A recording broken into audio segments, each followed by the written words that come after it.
Sige, mic na guys. Mic na, mic. Thank you. Mic na. Kuya.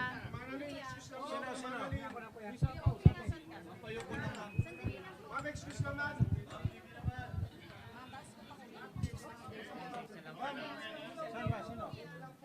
Sige po. Ma'am, can you give us status lang po, sandali, magbigay lang po kami ng status update. Sa ngayon po, Okay na lahat? Alin ang sabaw? Luwag po tayo, luwag tayo. Ma'am, sumili lang kayo kumain. Sorry. pababa to, pababa pa.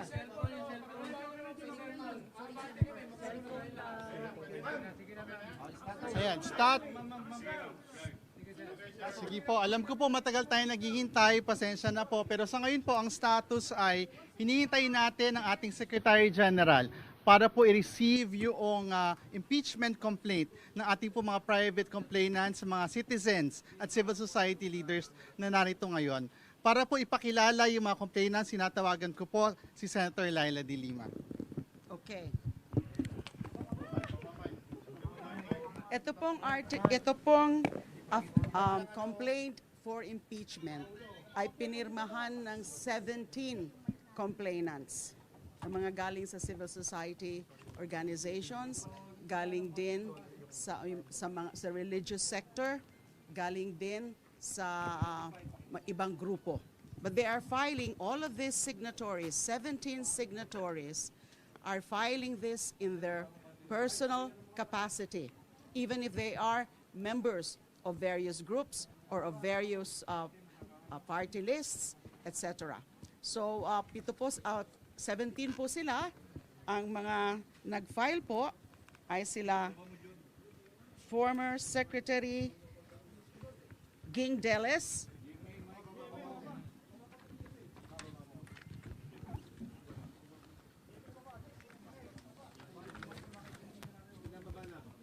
former Secretary Ging Deles, Father Flaviano Villanueva, SVD, Gary Alejano of the Magdalo, and Alice Murphy as the Urban Poor Group,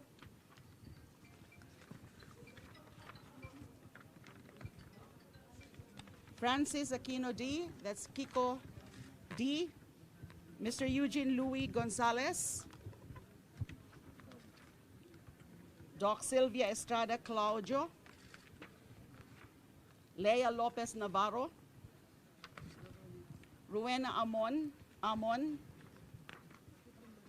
Mr. Randy Francisco de los Santos, that's the uncle of Kian de los Santos, a victim of the EJK, Miss Filomena Cinco, Mr. Chidoro Teddy Lopez, Sister Susan Santos Esmile, SFIC, Mary Grace de Guzman, Sister Mary Grace de Guzman, Father Robert Reyes, Miss Maria Yvonne Cristina Jereza. So those are supposed to be 17 signatories. Ma'am, ground for impeachment. Ang grounds po ng impeachment, bale 5 po.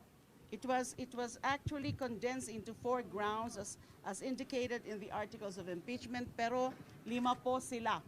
So out of the 6 grounds for impeachment laid down in the Constitution, 5 po yung grounds. Culpable violation of the Constitution, graft and corruption, bribery, betrayal of public trust, and other high crimes. So ang wala lang na ground for impeachment is treason. So majority of the grounds are present. And there are a total of 24 articles of impeachment as discussed in the 33 page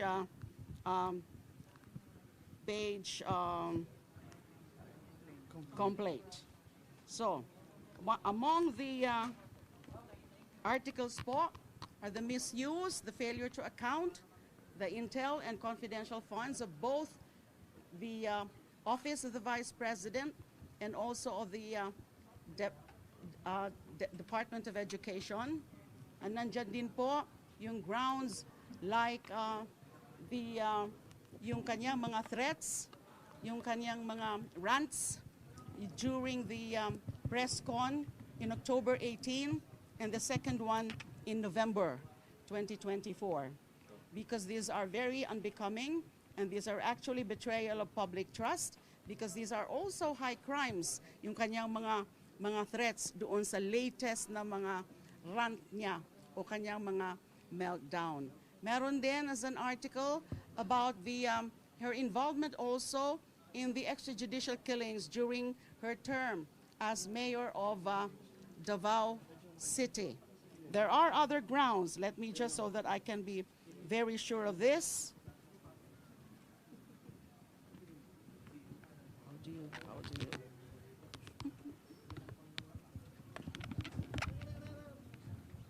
I'll just read from the complaint.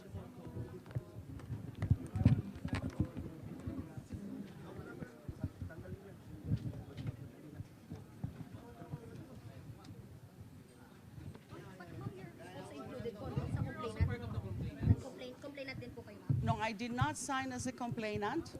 I'm supporting this move, and at the same time, I was designated by the group as a spokesperson. But there are actually two signatories who are part of the ML, or Mamamayang Liberal, in the same manner that there is a signatory, part of Magdalo, and a signatory, part of Akbayan. And the endorser is Congressman Percy of Akbayan. Based on your information, where is the Secretary General? O for sure ba, i-receive ngayon ng Office of the Secretary General yung impeachment complaint? Opo, yun po ang ano namin, pinapahintay nga po kami. Kasi I think he's attending to another official duty of his. So his staff told us to just wait for him. So this will definitely be filed today. And then, you know, that another article is the respondent left DepEd with nearly 7 billion pesos in unliquidated cash advances. Isa po yun sa mga articles. And then there's the rigged bidding of laptops and other electronic devices during respondent's time as DepEd secretary.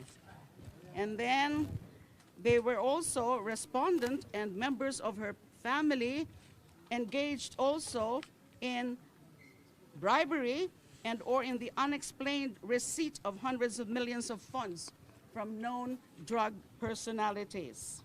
And then we also cited, the complainants also cited as among the articles of impeachment, the respondents' acts of coddling, defending, and otherwise acting as an enabler of Pastor Apollo Kibuloy. So we will be filing this, and it's good that the section is here already. How do you feel lang? Kasi si President Bongbong Marcos already sent a message to the Alam nyo, may isang tanong. Wait lang, how do you feel po na, the President has already spoken and he said to the congressman, the House leaders na huwag na natin pagkukunan ng pansin ng impeachment? How do you feel po? Paano ito usan? Under the Constitution, a citizen can actually file an impeachment with a member of the House of Representatives as an endorser. So, hindi namin tinitingnan yung mga ganyan because ayaw nga namin yan na maging, ma-perceive kami as favoring any of the political protagonists now, di ba? Talagang decision po ito ng mga individual na mga nag-file coming from various groups. Ayaw naming kumumpas o sumama sa kung anuman na mga moves nila, yung mga nasa gobyerno ngayon, including the president. We cannot be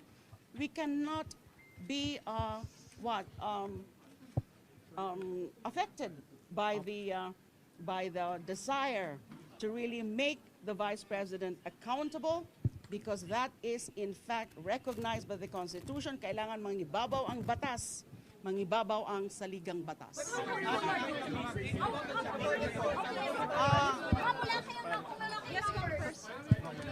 Ang akbayan po ay mag-e-endorso nitong impeachment complaint sa kabila po ng mga balita noong nakaraang linggo na may mga sinabi ang Malacanang at ilang political leaders na huwag daw pong ituloy. Linawin po natin, ang loyalty po ng mga kasama natin na mga civil society leaders ay sa taong bayan. Hindi po madidiktahan ang mga progresibong puwersa na gustong i-hold accountable si Vice President Sara Duterte. How hopeful are you, sir?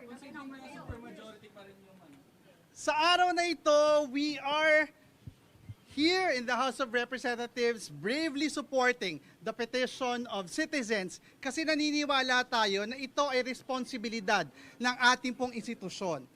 They have to give this complaint a fair chance and a fair day in court. Mahalaga po itong impeachment complaint na ito para simulan na yung totoo na step process towards holding the Vice President accountable. Simple lang naman po ang kailangan natin tandaan. Kung hindi ngayon, kailan pa? May oras pa po ba?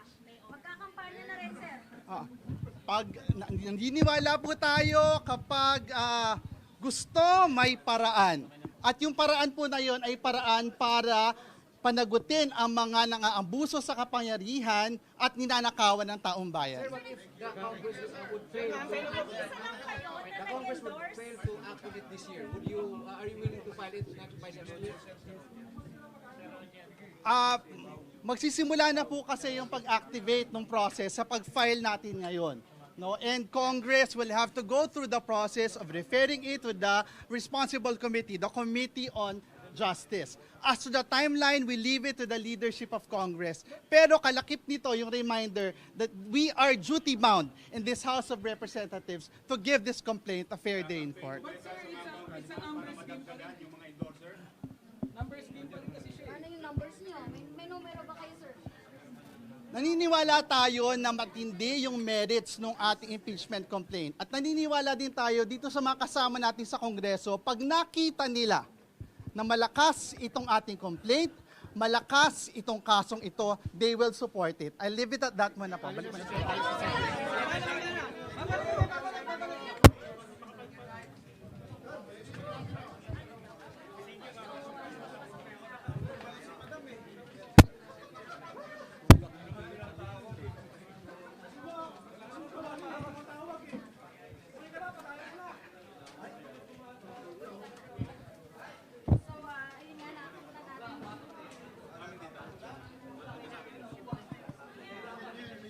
Thank you. Sabi ko, basayang. Pero yun na ako, baka may mga pitik-pitik pa wala ibig.